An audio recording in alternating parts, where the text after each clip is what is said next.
Glória a Deus. Shalom, meus irmãos. Muito bem, bom vê-los vocês aqui. Só os fortes, né? Nesta época. Glória a Deus. Aleluia. Colocamos um louvor antes aqui da nossa gravação, falando a respeito do nosso Senhor Jesus Cristo, em Ele ser o centro, que Ele seja o centro das nossas vidas. Amém?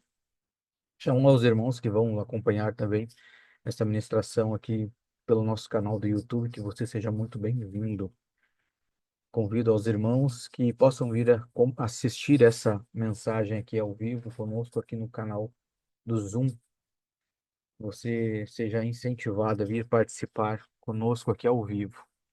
Depois do encerramento da gravação, nós ainda temos um pós-palavra, ao qual nós ficamos aqui falando o que a palavra falou aos nossos corações. Amém? Glória a Deus.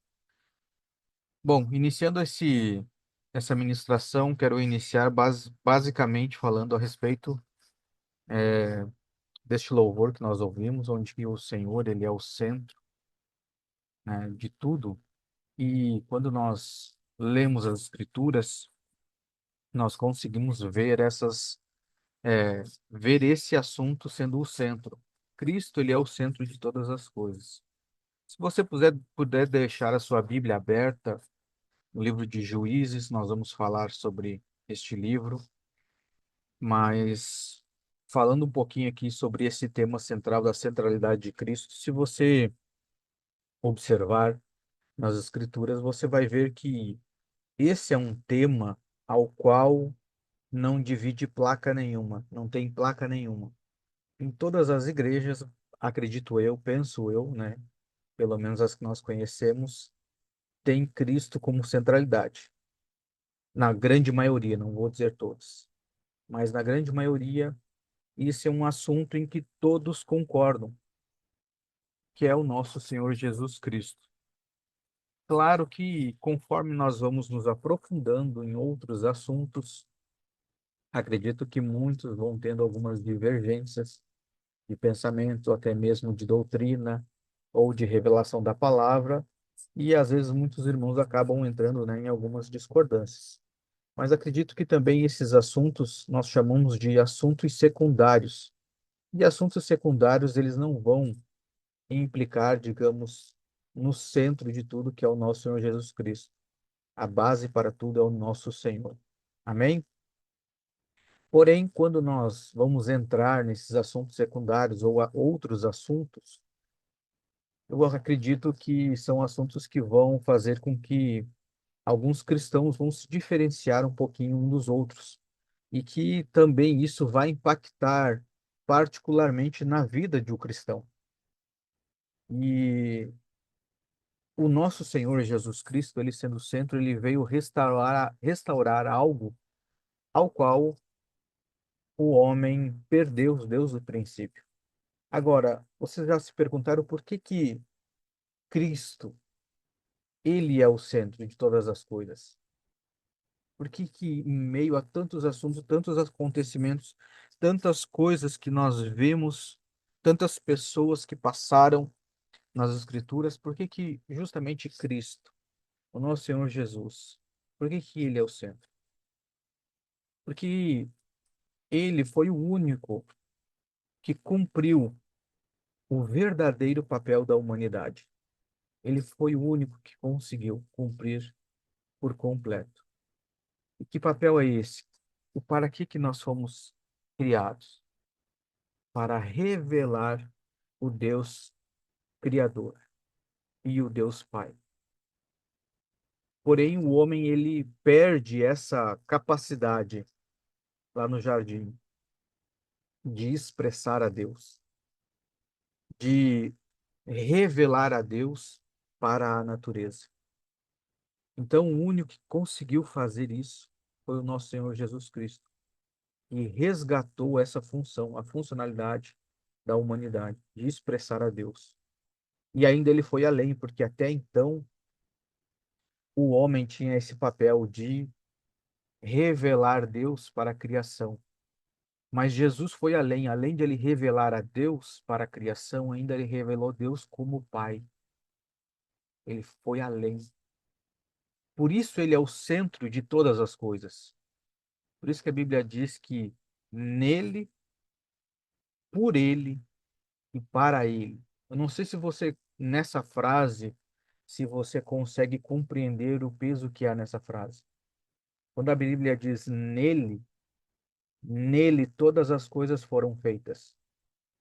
Por ele foram feitas e para ele. Por isso que ele é o centro, porque ele é o único. Agora, como que ele fez isso? Através de algo que também é o centro das Escrituras: obediência. Cristo, através da obediência, revelou a Deus e revelou o Pai. Por isso ele é o centro de todas as coisas. Então, como que nós vamos diferenciar um cristão do outro e que impacto isso tem nas nossas vidas? Isso é muito simples. Quando você fala sobre a, a Cristo ser o centro de todas as coisas, todo mundo concorda. Isso é unânime. Agora, quando nós falamos em obediência, você vai ver que é, cada pessoa, cada cristão, cada filho, ele está num nível de obediência. Ele chegou num nível de entendimento a respeito da obediência, ele está caminhando nesse nível. Agora, esse nível de obediência que esse filho anda vai impactar na sua vida, independente se ele concorda que Cristo é o centro, porque isso é unânime, todos concordam.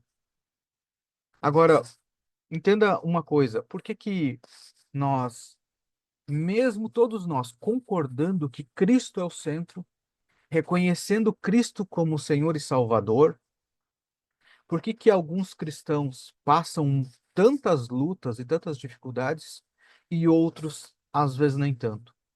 Ou por que que alguns cristãos experimentam um nível de graça muito maior de Deus e outros talvez nem tanto, sendo que todos concordam que Cristo é o centro de tudo?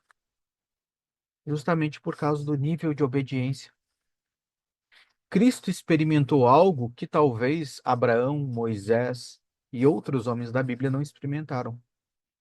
Por quê? Porque ninguém conseguiu chegar no nível de obediência que Cristo chegou. Ninguém chegou num nível de santidade que Cristo chegou. Ninguém fez o que Cristo fez. Então, quanto maior é o nível, quanto mais profundo é o seu nível de obediência ou de entrega para Deus, maior será o experimento de Deus que você terá na sua vida. E agora, observando aqui as Escrituras, eu quero que você entenda algo. O povo ele sai do Egito, passa o seu tempo no deserto, que nós sabemos, quando eles são libertos, e agora o povo começa, né, a tomar para si a terra prometida. Porém, quando eles vão tomar essa terra prometida, imaginem só, o Senhor ele deu a terra para o povo com um intuito, que o povo habitasse naquela terra, e somente o povo de Deus. O que que acontece? Quando eles entram nessa terra prometida, eles não matam e não expulsam por completo o povo que ali estava, naquela terra. E não bastando isso, eles começam a conviver com o povo e tomar tributos do povo. Mas nós sabemos que não era essa a vontade de Deus, porque não faria sentido o Senhor levar esse povo para essa terra e dizer assim: eu vou entregar essa terra para vocês. E poderia dizer assim: agora vocês vão escolham a terra que vocês querem morar. Escolham com os habitantes que vocês querem conviver. Não, o Senhor deu uma terra específica, um ambiente específico para esse povo. E aí nós vamos ver lá em Números 14, quando os homens sobem espiar a terra, e 10 deles voltam com notícias não muito boas, mas dois deles com notícias diferentes, ou seja, visões diferentes. Veja, todos eram povo de Deus, mas dois tiveram uma visão e os outros 10 outra visão a respeito da terra. Mas o Senhor não tinha falado uma coisa, eu vou entregar essa terra para vocês? O Senhor falou. Agora, se o Senhor disse que ia entregar, o que que difere a visão de 2 e para 10? A obediência. Se o Senhor entregou, 2 obedeceram, nós vamos possuir essa terra. Os outros 10 não tiveram essa visão de obedecer, de crer no Senhor, de ouvir e pegar essa terra. Eles murmuraram, mas olha o que eles falaram. Versículo 14, no capítulo 14, versículo 9, eles diz assim: somente não vos rebeleis contra o Senhor, e não temais o povo da terra, porque eles são pão para nós. E sua defesa se retirou deles, e o Senhor está conosco. Não temais. Nós já mencionamos aqui essa passagem em outra ocasião. Se você olhar no capítulo anterior, vocês vão ver que esse povo, quando ele voltou, esses 10 espias, os 12, eles trouxeram um cacho de uva. Agora veja, você tem a uva que você faz o puro suco da uva. Você tem aqui o povo, que seria o pão. O que que é isso? É ceia. A ceia aponta para uma aliança. Você tem o povo, que era o pão, e tem o puro suco da uva. É a aliança. Então, o que que o Senhor está mostrando aqui? Que o Senhor deu a terra para o povo. E quando o povo obedece, tem acesso à aliança. Porque, irmãos, a ceia do Senhor, ela foi nos dada, mas eu só faço parte do corpo se eu obedecer e ceiar. Se eu comer do pão e beber do puro suco da uva, eu faço parte da aliança. Caso ao contrário, não. Não adianta o Cristo me é dado se eu não reconhecer que ele me foi dado. A Bíblia diz: quem crer e confessar. Então eu tenho que obedecer o que a Bíblia diz, eu tenho que crer e confessar, com a boca e com o coração. Eu só tenho acesso a essa aliança se eu comer e beber. O povo só teria acesso a essa aliança e à terra se eles possuíssem, se eles comessem o pão, ou seja, se eles destruíssem o povo da terra. Eles fariam parte da aliança.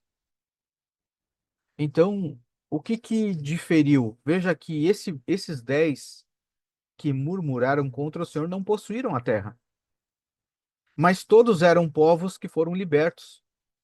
Era o povo de Deus. Então veja que todos nós somos povo de Deus, todos nós cremos em Cristo. Mas o que vai diferir de nós conquistarmos algo e não acessarmos e não conquistarmos vai ser a nossa obediência às coisas de Deus. Tem um texto que fala que nós já fomos abençoados com todas as sortes de bênçãos nas regiões celestiais, em Cristo Jesus. Então, eu já sou abençoado com todas as sortes de bênçãos, só que é nas regiões celestiais. Se eu não me tornar um ser espiritual e acessar essas regiões celestiais, eu não acesso as bênçãos a qual já foi me dada, mas ela está à disposição. Agora vamos ler e iniciar nesse texto de Juízes. Juízes, o povo então, com Josué, já inicia ali falando, né, da morte de Josué, mas Josué está com esse povo e esse povo aqui agora eles começam a ir cada tribo para sua terra. Só que eles começam a fazer isso, eles não retiram, não matam, não expulsam o povo da terra. Mas eles começam a conviver, coabitar com o povo ali. E acham que está tudo bem, vamos tomar tributo desse povo e está tudo ok. Mas não foi isso que Deus ordenou para eles. Aí no capítulo 2, a partir do versículo 1, quero ler com vocês. Nós vamos ler até o versículo 13. Juízes 2, do 1 ao 13. Ele vai dizer assim: E um anjo do Senhor subiu de Gilgal para Boquim e disse: Eu os fiz sair da terra do Egito e vos trouxe para a terra que jurei aos vossos pais. E eu disse: Eu jamais romperei o meu pacto convosco. Olha que precioso isso. E vós não fareis pacto com os habitantes desta terra. Olha isso. Poreis abaixo os seus altares, mas vós não obedecestes à minha voz. Por que fizestes isso? Pelo que eu também disse, eu não os expulsarei de diante de vós, mas eles serão como espinhos nos vossos lados, e os seus deuses serão uma armadilha para vós. Isso me lembrou até do apóstolo Paulo, né? O espinho na carne. Olha só. E sucedeu que, quando o anjo do Senhor disse essas palavras para todos os filhos de Israel, o povo ergueu sua voz e chorou, e deram àquele lugar o nome de Boquim, que quer dizer choro. E ali sacrificaram ao Senhor. E quando Josué havia deixado o povo partir, os filhos de Israel foram, cada qual para a sua herança, para tomar posse da terra. E o povo serviu ao Senhor todos os dias de Josué, e todos os dias dos anciãos que viveram além de Josué, os quais haviam visto todas as grandes obras que o Senhor fez por Israel. E Josué, filho de Num, o servo do Senhor, faleceu, tendo 110 anos de idade. E o sepultaram no termo de sua herança em Timnat-Heres, no monte de Efraim, no lado norte da colina de Gaás. E também toda aquela geração foi reunida aos seus pais. E eis que se levantou outra geração depois deles, que não conhecia o Senhor, tampouco as obras que ele havia feito por Israel. E os filhos de Israel fizeram mal à vista do Senhor e serviram a Balaim. E eles abandonaram o Senhor, Deus dos seus pais, que lhes tirou da terra do Egito, e seguiram outros deuses, os deuses do povo que estava, olha só, ao seu redor. Viu a armadilha? E se inclinaram diante deles e provocaram a ira do Senhor. E eles abandonaram o Senhor e serviram a Baal e a Astarote. Então, veja isso. Aqui é interessante nós observarmos que tem muitas chaves nesse texto aqui.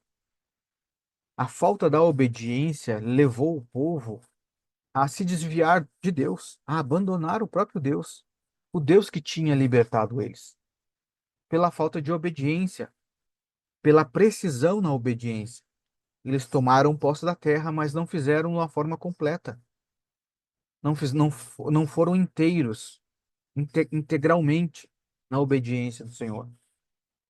E mais, com isso, passaram-se os tempos, todos morreram, daqueles que tinham experimentado dessa graça do Senhor de ser liberto do Egito, ter passado, né, pelo deserto.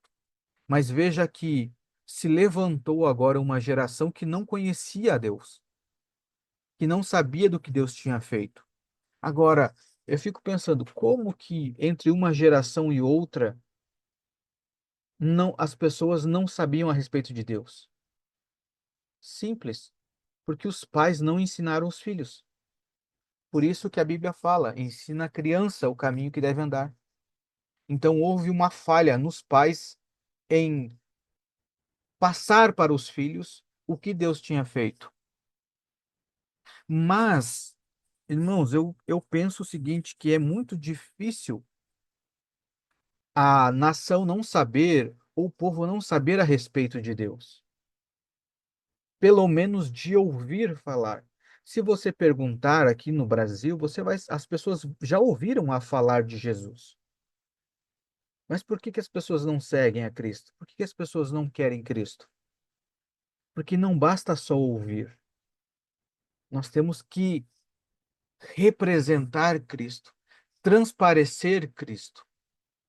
E por que que essa nova geração não quis a Deus?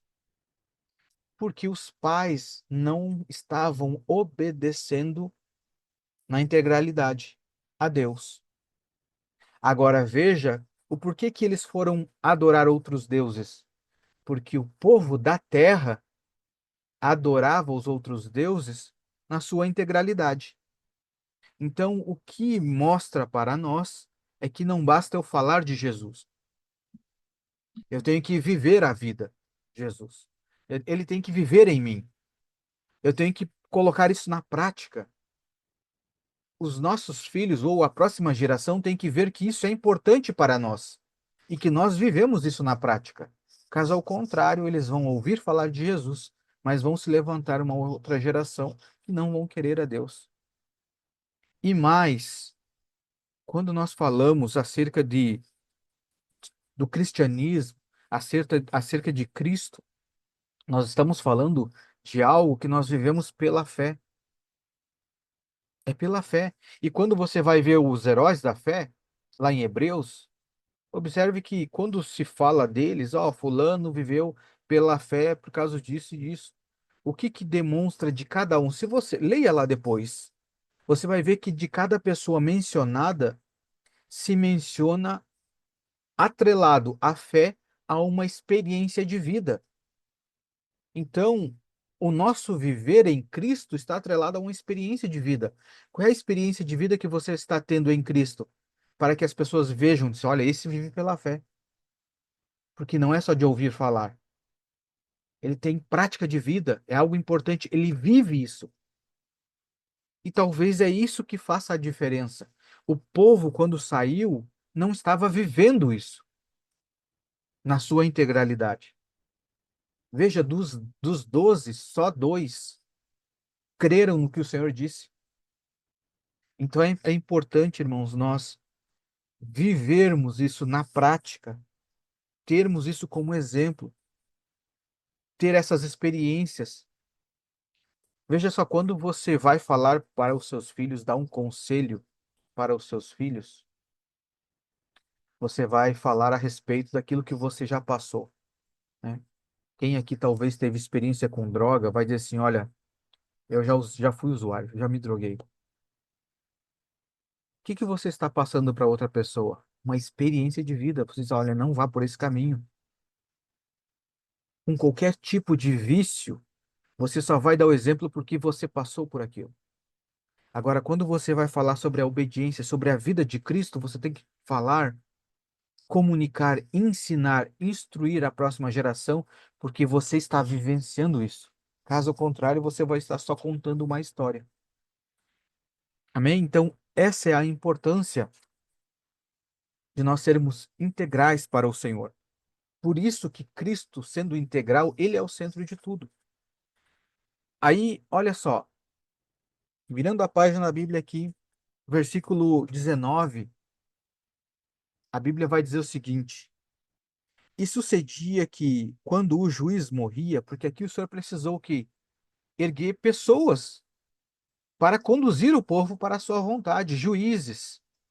Você vai ver mais para frente ele falando sobre libertadores, mas tinha que ter um, pelo menos, que vivesse isso na integralidade para conduzir o povo novamente para perto de Deus.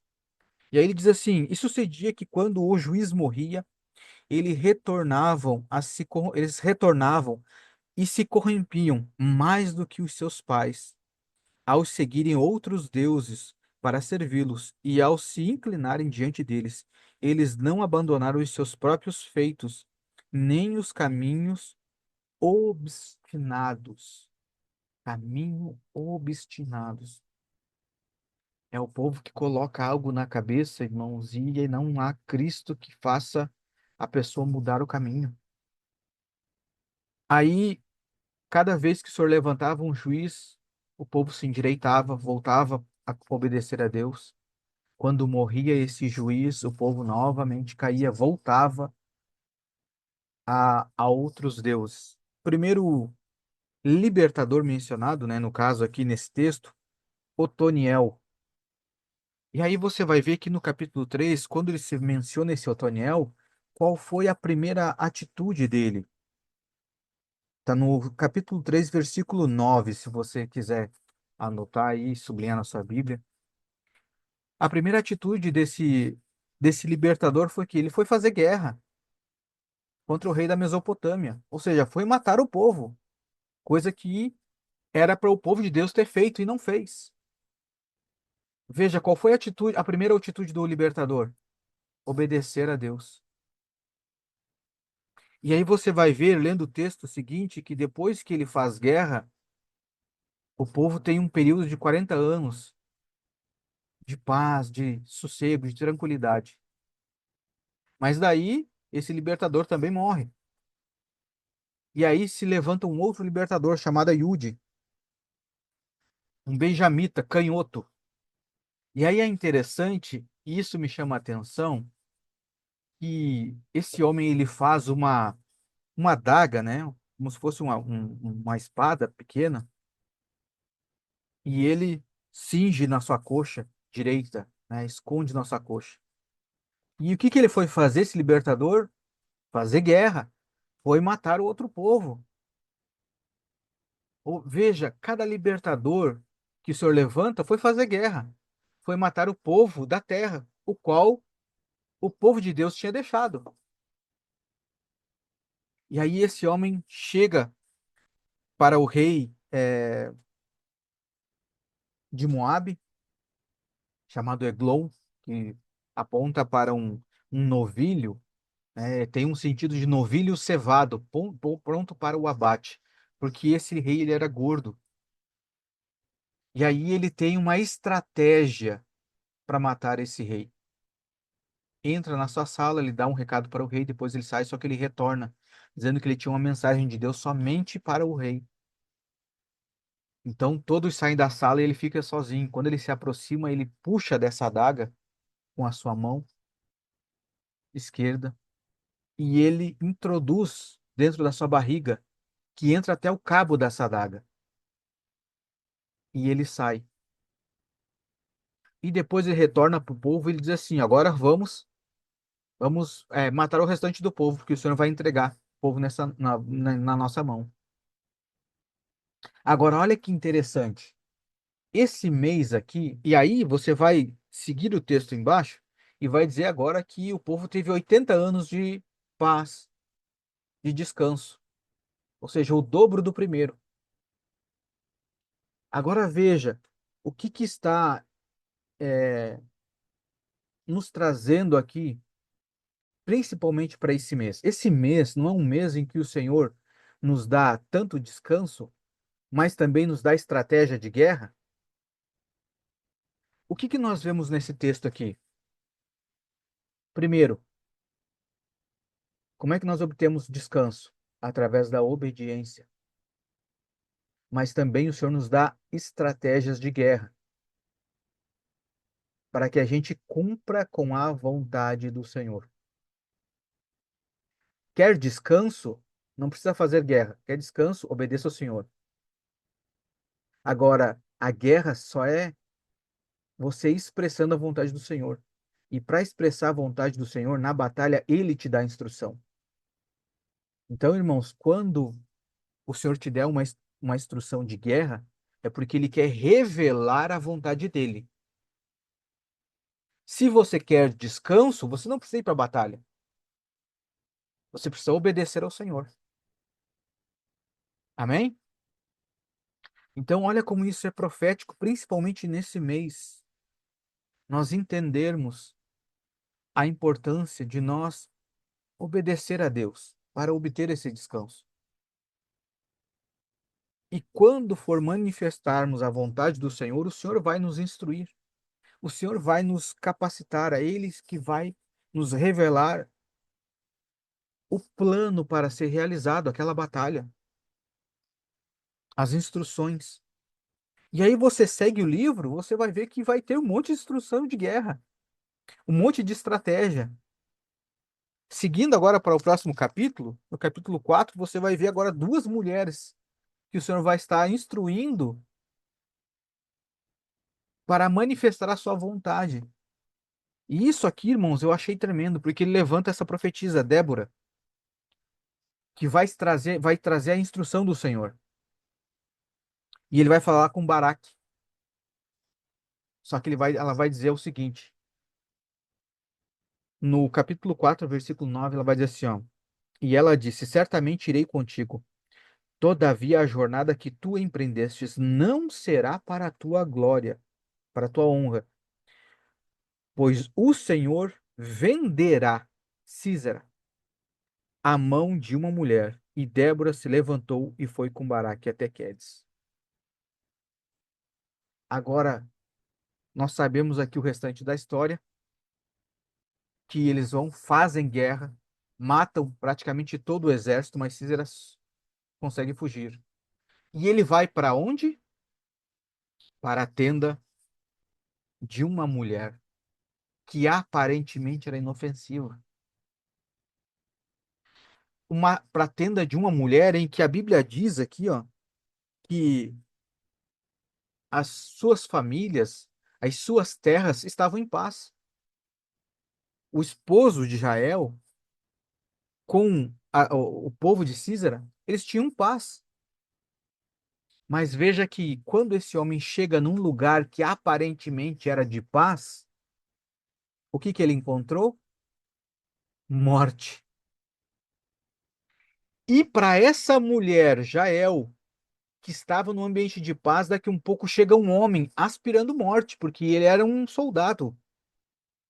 Veja, e o marido dela não estava na tenda. Esse soldado poderia muito bem fazer mal para essa mulher. Ele poderia ter feito o que ele quisesse com ela. Poderia ter, inclusive, matado ela e ter seguido o seu caminho. Agora, olha que interessante. Quando você está ao lado de Deus, quando você obedece a Deus, olha como isso é, é, é, é ao contrário do que o mundo prega. Porque o reino de Deus é assim: o menor é o maior, o último é o primeiro. Não é assim? Aquele que quer ser servido, que sirva. Aí você chega aqui, pô, a mulher que poderia estar, digamos, num ambiente de perigo, estava segura por uma estratégia do Senhor. Agora, esse homem, Císera, que parecia estar num ambiente seguro, encontrou a morte. Vê o caminho contrário? Então, irmãos, é isso que o Senhor nos alerta, nos dando estratégia de guerra.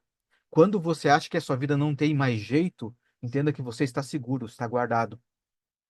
E veja que essas pessoas que estão no mundo, que acham que estão seguros nas suas fortunas, como a Bíblia diz assim, louco, amanhã pedirão a sua alma.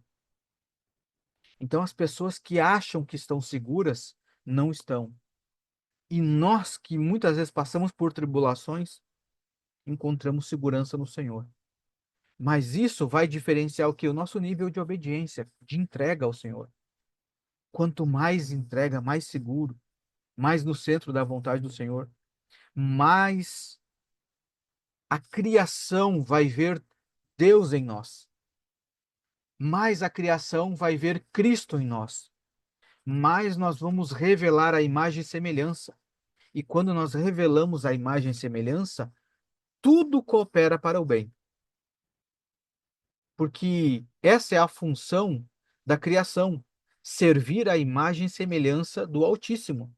E quando eles veem Cristo em nós, eles veem a imagem e semelhança do Altíssimo. E a criação nos serve. Tudo conspira ao nosso favor. Veja uma mulher em sua tenda, desprovida de qualquer armamento, desprovida de força, de estratégia de guerra, desprovida de qualquer coisa. Ela fez o que o exército não conseguiu fazer, porque o exército deixou ele escapar. Mas ela, na sua astúcia, na sua sabedoria, por isso que a Bíblia diz que o Senhor se aperfeiçoa na nossa fraqueza, porque quando nós parecemos ser fracos, é aí que nós somos fortes, porque quem age é o Senhor. Agora, em que nível de obediência você está andando? E se você ainda não está no nível que você desejaria, você está se esforçando para aumentar esse nível de obediência? E aí você vê, irmãos, que é assim. Quando o libertador está vivo, o povo está em segurança. Aí morria o libertador, o povo gemia, o povo sofria, até que o povo clamasse ao Senhor. Agora veja, nós temos um libertador que não morre mais. Morreu uma vez, mas foi ressuscitado. E hoje ele vive. Então o nosso libertador, ele vive, ele não está morto. E por que que muitas vezes nós abandonamos o Senhor? Você talvez pode se perguntar, mas eu não abandono o Senhor. Será? Será que através das nossas práticas nós não estamos declarando que estamos abandonando o Senhor?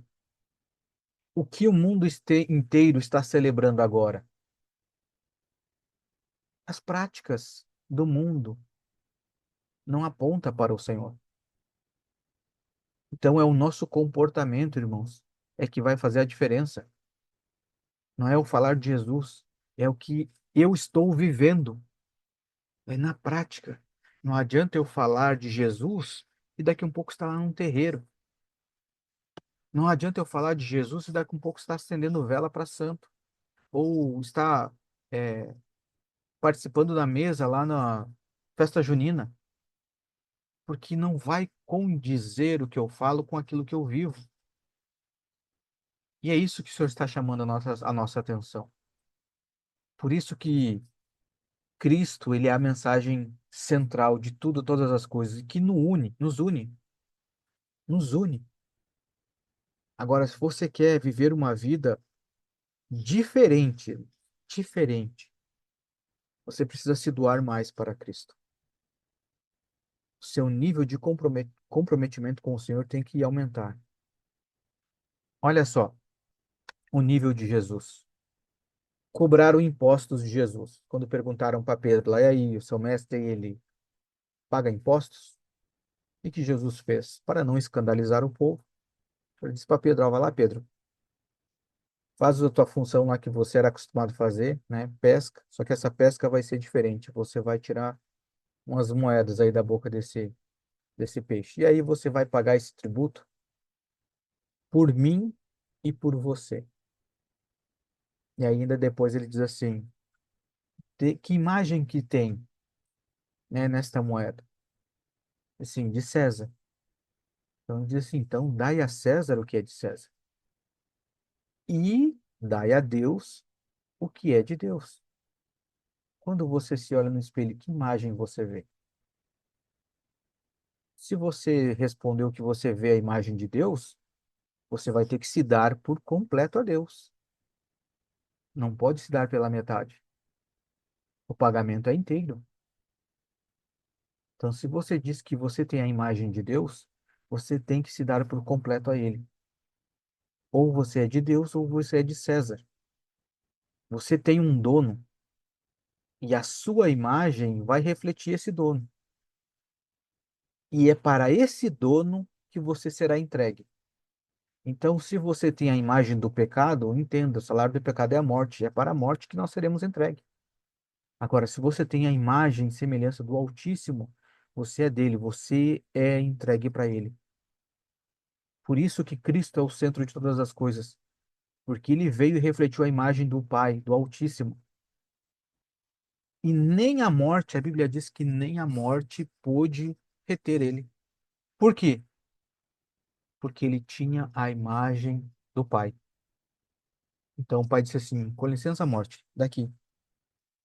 Esse tem a minha imagem e semelhança. É meu.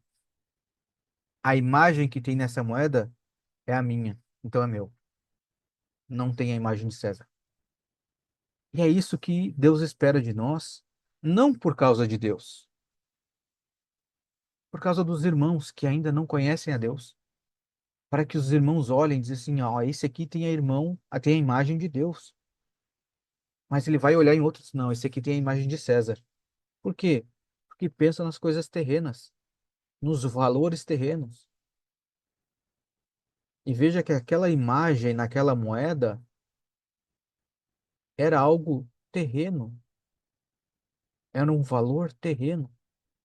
Mas quando Jesus diz assim, dai a Deus o que é de Deus, a nossa imagem e semelhança é algo eterno que vai além desse pequeno tempo que nós temos aqui na Terra. E é isso que Deus deseja de nós. Irmãos, nós fazemos parte do corpo de Cristo. E por isso que muitas vezes nós vamos participar de algumas tribulações, porque o corpo de Cristo passou por tribulação. A Bíblia não diz que ele aprendeu a obediência por tudo que sofreu? Se eu faço parte do corpo de Cristo, o corpo de Cristo sofreu para poder aprender a obediência. Então nós também estamos sofrendo, por quê? Para aprender a obedecer. Eu não estou aprendendo a obedecer para ser salvo, é para descansar em Deus. Para que descansando em Deus, eu não venha o tempo de sofrimento.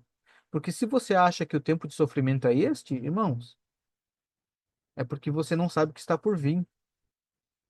As trombetas, as taças da ira, né?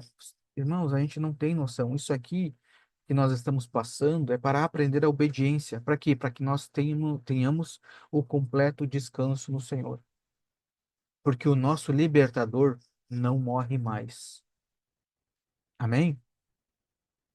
Glória a Deus. E um texto base para que a gente compreenda isso através da nova aliança, já que nós trouxemos um texto lá da antiga aliança, está lá em Romanos, texto bem conhecido que nós mencionamos muito aqui, Romanos 12.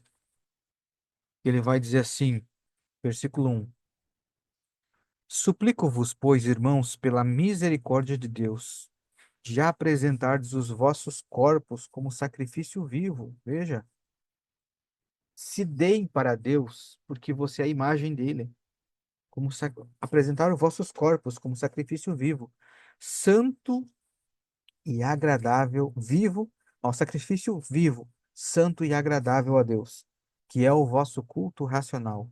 E não sedes conformados com esse mundo. Não entre nos conformes desse mundo. Ah, mas está todo mundo celebrando o Natal. Está todo mundo porque aponta para Cristo, mas nós não somos todo mundo. Nós não estamos nos conformando com este mundo. Nós estamos para obedecer a Deus e transparecer a imagem e semelhança do Altíssimo. Não sedes conformados com este mundo, mas sedes transformados pela renovação da vossa mente, do vosso entendimento, para que experimenteis qual é a boa, agradável e perfeita vontade de Deus. Para você experimentar a boa, agradável e perfeita vontade de Deus, tem uma condição. E essa condição é você ser renovado no seu entendimento. É não vos conformar com essa vida, com os padrões desse mundo. Como que você quer aproveitar de todas as bênçãos da perfeita vontade de Deus, vivendo o que este mundo vive? Se você pegar uma foto nos perfis agora dos famosos e até mesmo dos religiosos e muitos pastores e mostrar para um ímpio, o que que ele vai dizer? Vai, isso aqui é o Natal. Estão celebrando o Natal, olha, né, dando presentes. Nenhum ímpio vai dizer assim, eles estão celebrando o nascimento de Jesus. Nenhum ímpio vai dizer. Por quê? Porque não é isso, irmãos. Se o ímpio sabe, como é que você não sabe? Se o ímpio fala que é o Natal, que tem Papai Noel e tem presente e comilança, creia no ímpio, pelo menos. É disso que nós estamos falando, renovar a sua mente. Eu sei que é difícil, porque nós sofremos pressões de todos os lados, dos familiares, porque nós vemos de uma cultura, assim como quando o povo saiu do Egito. O povo estava no deserto, estava preocupado com o alimento, com as cebolas, queria voltar para o Egito. O que que é isso? É uma cultura que está enraizado. Como a Fábio já ensinou aqui, são fortalezas na nossa mente que é difícil mudar. Mas a Bíblia nos aconselha, sedes transformado pela renovação do vosso entendimento. Veja só, nós aqui celebramos o Hanukkah. Essa celebração não é uma festa bíblica que é obrigado a celebrar. Não, mas como que nós celebramos? Ao invés de celebrar o Natal com Papai Noel, que não tem nada a ver com árvore de Natal, que não tem nada a ver com o Senhor, nós fizemos um ato profético do Hanukkah. Que nós sabemos que o templo agora somos nós. E quando nós falamos da purificação do templo, nós estamos passando esse período que é em purificação, em oração, em jejum, meditando nas Escrituras, um tempo de dedicação. É isso. Quando nós celebramos, quando eles celebram, por exemplo, a multiplicação do óleo, do azeite para a permanência da luz acesa na Hanukkah, o que que nós podemos fazer profeticamente? Clamar pelo Espírito Santo, que é a luz acesa em nós, para que o Espírito Santo se mantenha aceso em nós, para que o fogo do Espírito não se apague em nós.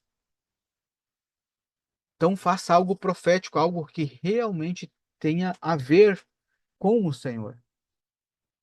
Agora, se você não demonstra que isso é importante para você, como é que as próximas gerações vão crer? O porquê que hoje as crianças celebram a Páscoa com ovo e com coelhinho? O porquê que as crianças hoje celebram o Natal esperando o Papai Noel, ao invés de esperar Jesus? Porque foi assim que nós ensinamos a próxima geração com o nosso comportamento. Mas o Senhor nos deixou algo que vai nos renovar, que é o pão e o puro suco da uva. Irmãos, quando eu ceio, eu estou crendo que esse é o corpo de Cristo. Então eu vou manifestar este corpo de Cristo através desses elementos. Eu preciso manifestar ele na minha vida. Porque se eu mostrar aqui uma árvore de Natal, vocês vão saber que é um símbolo para algo, para o Papai Noel, para o Natal. Amém. Tudo bem se você crer assim. Mas quando eu mostro isso aqui, o puro suco da uva e o pão, não há como eu dizer que é outra coisa a não ser o corpo de Cristo. Por isso que ele é o centro, porque ele reflete o Pai. E se eu quero refletir o Pai, eu preciso me alimentar dele. A minha centralidade tem que estar nele. Amém? Pai, nós te agradecemos pela tua palavra e por nos trazer para o centro da tua vontade. Nos ajuda, Pai, a ser liberto de tudo aquilo, Pai, que não nos conduz a revelar o Senhor neste tempo. Nos liberta, Pai, de toda a idolatria, toda a cultura pagã que foi enxertada no nosso meio, toda a cultura pagã que nos engana, toda a cultura, Pai, que não vem do Senhor, toda a cultura, Pai, que faz com que a gente sofra, com que a gente passe por guerra, por lutas, por sofrimento. E desde já nós te pedimos perdão. Por muito tempo nós não observarmos a tua vontade, por não ouvir o libertador, por não ouvir a direção do teu Santo Espírito. Que o Senhor nos conduza, Pai, por este caminho, te obedecendo em tudo, em nome do Senhor Jesus. Nós consagramos esse pão, Pai, que nós vamos representar, que ele vai representar a nossa cruz. Porque o Senhor, ele disse: aquele que quiser vir após mim, tome a sua cruz, negue a si mesmo. Quando eu como de Cristo, eu também estou tomando a minha cruz. Nós vamos diariamente assumir a nossa posição em Cristo, negando a nós mesmos, nos alimentando de Cristo e tomando a nossa cruz. E nós te agradecemos, Pai, por nos possibilitar a nós termos acesso a essa nova e eterna aliança. Com este pão, nós vamos derrubar todos os gigantes, todas as muralhas, todas as cadeias, todos os sofismas, todas as culturas, tudo que não vem do Senhor. Nós te agradecemos e nos alimentamos de Cristo em nome do Senhor Jesus. Amém?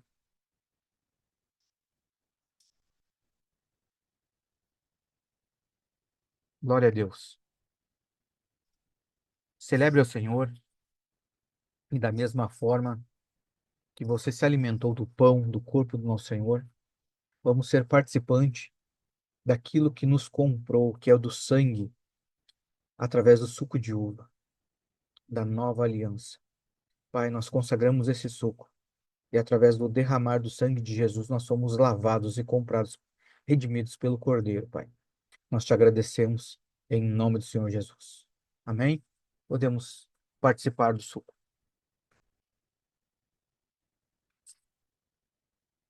Glória a Deus. Louvado seja o nome do nosso Senhor Jesus Cristo.